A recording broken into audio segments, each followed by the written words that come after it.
If you want to change the world, start off by making your bed. If you make your bed every morning, you will have accomplished the first task of the day. It will give you a small sense of pride, and it will encourage you to do another task, and another, and another. And by the end of the day, that one task completed will have turned into many tasks completed. Making your bed will also reinforce the fact that the little things in life matter. If you can't do the little things right, you'll never be able to do the big things right. And if by chance you have a miserable day, you will come home to a bed that is made, that you made. And a made bed gives you encouragement that tomorrow will be better. To pass SEAL training, there are a series of long swims that must be completed. One is the night swim. Before the swim, the instructors joyfully brief the students on all the species of sharks that inhabit the waters off San Clemente. They assure you, however, that no student has ever been eaten by a shark, at least not that they can remember. But you are also taught that if a shark begins to circle your position, stand your ground. Do not swim away. Do not act afraid. And if the shark, hungry for a midnight snack, darts towards you, then summons up all your strength and punch him in the snout, and he will turn and swim away. There are a lot of sharks in the world. If you hope to complete the swim, you will have to deal with them. So if you want to change the world, don't back down from the sharks. Over a few weeks of difficult training, my SEAL class, which started with 150 men, was down to just 42. There were now 6 boat crews of 7 men each. I was in the boat with the tall guys, but the best boat crew we had was made up of the little guys, the Munchkin crew, we called them. No one was over 5'5". The Munchkin boat crew had 1 American Indian, 1 African American, 1 Polish American, 1 Greek American, 1 Italian American, and 2 tough kids from the Midwest. They out-paddled, outran, and outswam all the other boat crews. The big men in the other boat crews would always make good-natured fun of the tiny little flippers the Munchkins put on their tiny little feet prior to every swim. But somehow these little guys from every corner of the nation and the world always had the last laugh, swimming faster than everyone and reaching the shore long before the rest of us.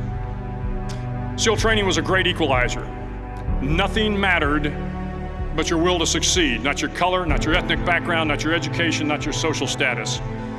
If you want to change the world, measure a person by the size of their heart, not by the size of their flippers. The 9th week of training is referred to as Hell Week. It is 6 days of no sleep, constant physical and mental harassment, and 1 special day at the Mud Flats. The Mud Flats are an area between San Diego and Tijuana where the water runs off and creates the Tijuana Sloughs, a swampy patch of terrain where the mud will engulf you. It is on Wednesday of Hell Week that you paddle down to the Mud Flats and spend the next 15 hours trying to survive the freezing cold, the howling wind, and the incessant pressure to quit from the instructors. As the sun began to set that Wednesday evening, my training class, having committed some egregious infraction of the rules, was ordered into the mud. The instructors told us we could leave the mud if only 5 men would quit. Only 5 men, just 5 men, and we could get out of the oppressive cold. Looking around the mud flat, it was apparent that some students were about to give up. It was still over 8 hours till the sun came up. 8 more hours of bone-chilling cold. The chattering teeth and the shivering moans of the trainees were so loud, it was hard to hear anything. And then one voice began to echo through the night. One voice raised in song. The song was terribly out of tune, but sung with great enthusiasm. One voice became 2, and 2 became 3, and before long, everyone in the class was singing. The instructors threatened us with more time in the mud if we kept up the singing, but the singing persisted. And somehow the mud seemed a little warmer, and the wind a little tamer, and the dawn not so far away. If I have learned anything in my time traveling the world, it is the power of hope. The power of one person, a Washington, a Lincoln, King, Mandela, and even a young girl from Pakistan, Malala. One person can change the world by giving people hope. So if you want to change the world, start each day with a task completed. Find someone to help you through life. Respect everyone. Know that life is not fair and that you will fail often.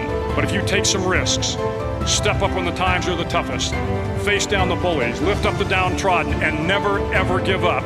If you do these things, the next generation and the generations that follow will live in a world far better than the one we have today. And what started here will indeed have changed the world for the better.